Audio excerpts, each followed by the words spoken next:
And it's a really hard question to get principals to answer because of that, because they Yeah. just look at, I think what we mostly get is school generated funds. So it's like, you know, this is where we're making our money from. So it's been a challenge. And the numbers published in the paper when TDS, in the Toronto paper, when they talk about this, the TDSB number is taken from a budget line where it's funds through the school, right? And those funds come in for field trips and charity and fundraising. So it gets, and the school council might maintain a separate fund for fundraising, and there's extra complication about the foundations, which are separate and unknown to the principal.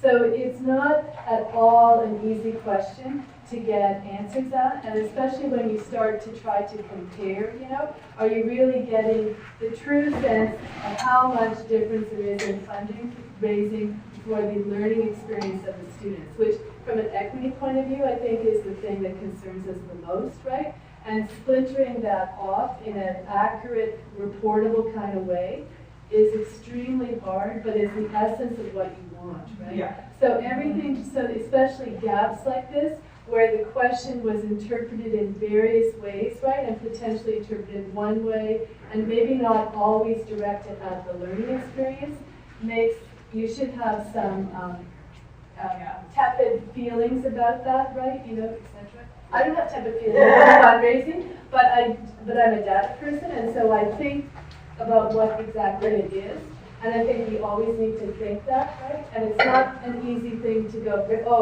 let's fix it. It's not easy to fix. I love how the questions already started. Well, it's another one. Great, no, I would rather have a question. Well, it is a question, but there's with the audit committees that are on every board, they're mandated, and the new criteria for school-generated funds being very prescriptively shown at the school board, kind of disaggregating it all, figuring out who it came from and all that stuff. At least, though, you do have a very clear, and everybody's on the same page at every board across the entire province where the what the school-generated funds are. Yep. So if you kind of assumed same level of confusion, and that's about what we do. It would come out in the wash. Not the foundation stuff, not all that, just the school-generated funds. So that is very restrictive. Is there any way for you guys to get the data, every school council submits an end-of-the-year report? Well, they're supposed to do a PSAP, and why not get the data from where it really comes from instead of this kind of qualitative question where it's open to interpretation? It sort of depends on accessibility. Yeah. So some boards are great with sharing that information, some not so much. Well, it's school and it's public funds. I'm thinking you may have a way to get at it. And I think with a board as big as the TDSB, that might just be one marker and one indicator place. But also looking at this, the vision is too wide. It's too wide for interpretation. It probably logically makes sense. Yeah. But if we want to do something about it, then to get the data from where it really comes in would be your best bet. Okay. Michael. Jackie, I was just wondering, I guess this highlights the inequities with regard to socioeconomic status across different schools. I was wondering, has there been any effort to try to do any intersectional analysis by also looking at other different social demographics, racial, whether it be peoples of color or indigenous in different schools? We have not done that yet. Thank you for that question. It's one of, there are 6 of us. We can do that. But it's great that we're getting this feedback because it's certainly things we can. Absolutely. Michael taking notes here, so because it's certainly things that we can think about in the future. It's as I said, we're a very small organization, so we try to do everything we can. But these are great ideas. And we definitely try also to keep the survey. There's a delicate balance between getting as many principals as we can, and we're talking about 1,200 principals that complete the survey, and we try and keep it 15 minutes, really short, and things they don't have to leave their desk to know. So when we say how much money did you raise last year, they generally know a figure for us, and it gives enough of a reasonable. So when we're talking about breaking it down into different sections, it might. We always have to think about trade-offs like that because we're thinking about trying to get as much data as we can from As to And why the very, very surveys easy are thing. printed. It's not mandatory, no, so. The tick off value. Yeah. Sorry, so this is administration who asked these questions, not school councils? Yeah, yeah. Oh, okay. Yes, yeah, these are questions that are asked of principals. Oh, okay. So principals are asked to figure. We have done school council surveys in the past. It's quite difficult to get that information coming back again. And the amazing thing is when you do it and you get different answers from the school council and the principal. It's always very interesting. One thing I think that you should include in your survey is actual dollar raised per student, actually, to give you a better number. Yeah. For instance, Jackie and I go to different schools. She has 250 kids in her school. I have 550 kids in my school. We're still in the same learning district. Right. They actually make more money than us. And their school is 3 kilometers away from ours. So, and we live in a rural setting. So it would be more interesting to figure out the data as to what percentage per student, not per school. Christine says that they're very wrong. Raises a great point, which is that we have this potential for profit, right? We have this story, and it would be awesome if there was a group with power to mandate, this deeper analysis. It's probably not people for education, but if the ministry could say, let's dig into this further, then we would have more. You're all going to give me your names and emails. You're going to create a whole new committee. Yes, yes. Jackie, one of the things that I do see with this is with the gentleman in the back talks about intersectionality. Like if my daughter, when we were at a lower income school, like when we do Terry Fox or anything that's charity related, we generate lots of funds. The minute we do like a cookie sale or something, we break even.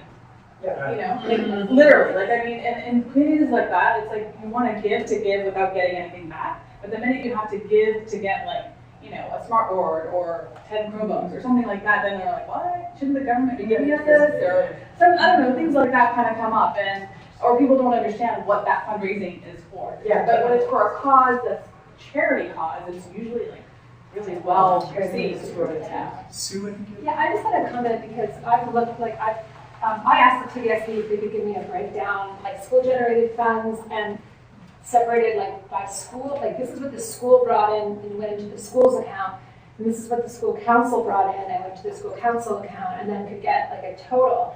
And what I learned was that, like, just as everybody's already saying, there's lots of things that go into the school account, but what I felt uncomfortable about, what came out of a presentation, was that the argument was trying to be made that if you looked at a per student funding, that by low income, that actually income wasn't really it wasn't so inequitable, and there was a graph, and that's why I asked the data, because I'm like, something isn't sitting right with me here, like I didn't have all the right information, but I took a look, and then when I came to realize that also what goes into that school account, maybe things like additional, it's school account, but there's that plus all the other kinds of money that might go in, so if it's a model school and so on. And so then they worked it out on a full-time equivalent per student amount to generate this graph to show lower income and higher income is not so like this or like this, depending on. But what I thought was really important to point out, to ask about, and I got as much confirmation I think anyone was willing to give me, is that those monies that go in for model schools or breakfast programs, they're very limited on what you're allowed to spend the money on versus if you bring it into yourself, like as the school council. So I just want to say, I think that there is a way to get some of that data from TDSB, but I think what was bothering me a lot is it was kind of being used in this particular setting that I was in to suggest there really isn't as big a problem as people think, but I felt like we should all kind of keep asking questions about that. And I also just wanted to raise one other question, and I wanted you to answer this question, Jackie. Like what I find, and there's some resistance to my research, is that I think I take for granted by equity, I mean like equity in terms of equitable access to opportunities, because some of the pushback that people say to me is like, there's no evidence that fundraising creates inequities. Just because there's more money in one school than another doesn't necessarily mean. And I thought, that's my own taking. I'm realizing my assumption is that that's just inherently inequitable. So I just wanted to sort of throw out there how you're thinking about equity, or anybody thinks about equity. I think those two quotes we put up reflect that's where the real issue is. That really hit me. When you see, this principal, well, we've got iPads and a beautiful library, blah blah blah, because our school can fundraise, and another principal saying, we are so low income, we can't even fundraise to support a breakfast program. That to me is a real equity issue. I also had another slide, and I wasn't sure if it was gonna come up, which just came up. But in 2013, we because we had all the income data, we correlated, we took the top 10% and the bottom 10%. These are secondary schools, and we looked at athletic fees. So what we're seeing is that schools that are in more affluent areas are charging more money for their kids, and then they're providing these enrichment opportunities. So it's not that there isn't it's not like there isn't going to be gym class in all the schools. It's gonna happen. But there might not be an opportunity to go to a rink. There might not be an opportunity to go skiing or anything. There might be a lot more enrichment opportunities. I mean, there are a lot more enrichment opportunities if 85% of the top 10% income schools are charging athletic fees versus the bottom 10% not. Then you've got more money in those schools so that you can do more things with them. But it's what the market will bear. Yes. right, absolutely. And the other challenges with that is in those high-income schools, the other thing you have to remember is most of those parents and families also have multiple opportunities outside of school. Right? So I'm a wealthy individual, my kid gets piano lessons, they're in ballet, they're doing all these things. In the low-income schools, those programs, those after-school programs that we may be fundraising for, they may be the only opportunity those kids get to participate, right? So there's another equity issue there. You have to remember that high-income families often have many more opportunities outside of the classroom, and we have to be thinking about that as an equity issue too. So, any more questions? I love this. This is exactly what I'd rather do. You can go sit down again. We can just keep talking here. I'll get to some of my points. I just had a statement regarding the survey a little earlier where it asked about the learning resources, like the amount of money being spent on learning resources or percentage or whatever. Maybe just clarify when you do it also, because while I know that you aren't allowed to, buy textbooks, as you said, I would consider technology a learning resource, right? And that would all be pulled into the same. And that's one of the challenges we face with the survey too, is what's a learning resource. Yeah, Textbooks, yeah, for sure. But do you need an iPad in your classroom? Is that really can you teach English without an iPad? And then it becomes, but in today's world, we all need technology. Every kid needs a computer, right? So it is a really difficult question to hone in to get an exact answer because of that. So. But I'm here to talk a little bit. I'm going to, if you can I'm supposed to say a few things, but I promise I'll be short. I'm here because I want to find out who all is on the school council right now. A lot of you, yes. I We're on expected the that. school council Or have been. And how many of you have dealt with way too much fundraising on your school council? Yeah. We get phone calls all the time, right? I don't want to be on the school council. All they do is fundraise. I hear it all the time. And that already is an equitable barrier, right? If you look at your school council, when I ask school council chairs, how many of you are school council chairs? Or happy. Past present. When I ask people, when you went to your first school council meeting, how did you feel? Did you feel like it was a clique? Did you feel like you didn't know what to do? I mean, I used to be a lawyer. I'm okay now. But I walked into my first school council meeting and I was completely intimidated. I didn't know what to expect. It felt cliquey. It felt like everybody knew everybody. And then we started talking about the first thing we did. What are we going to fundraise for this year? Right? If I'm a low-income parent and I walk into this, what can I contribute to this? Right? So it's actually a barrier to joining the school council if all the school council focuses on is fundraising. How are we ensuring that the diverse voices of parents are on that school council if they feel they can't contribute or they don't want to be involved in that aspect of the school, right? So what I want to talk a little bit about is how we can avoid making school councils be all about fundraising. So TLDSB, Trillium Lakelands District School Board, just so we're not all confused. TDSB all day, which is fine.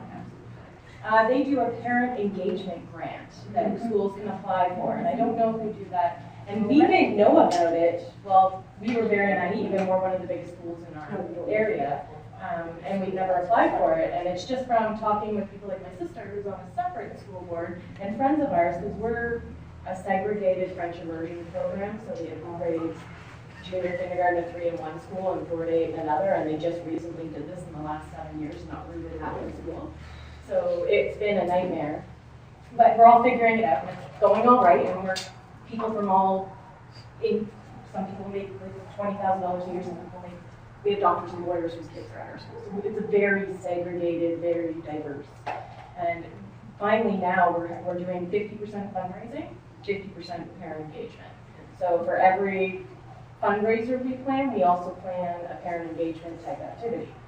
So for instance, we have a dance and music night where music teachers are putting in the instruments and having fun, and all the parents and kids are invited just to I see you still. play at the That's school. perfect. And that is an example of equitable fundraising, right?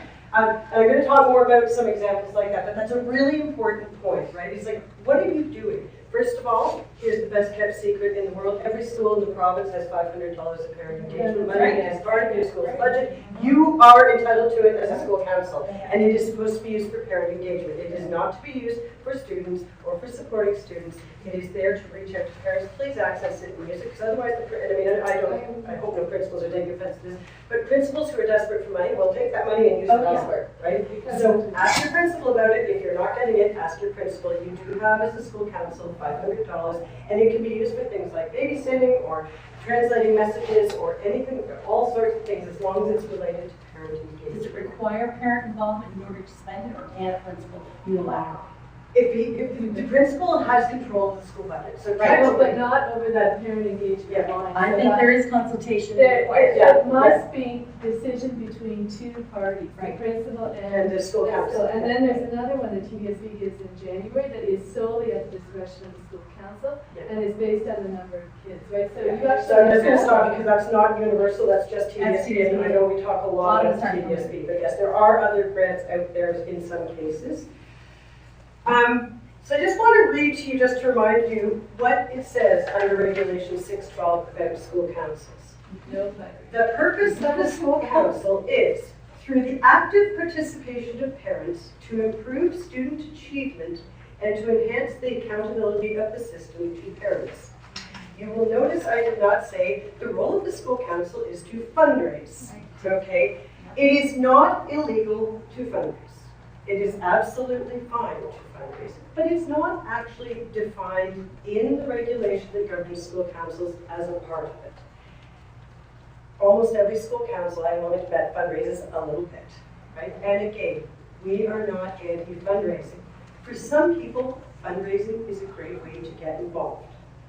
I had parents when I was a school council chair, that's all they wanted to do.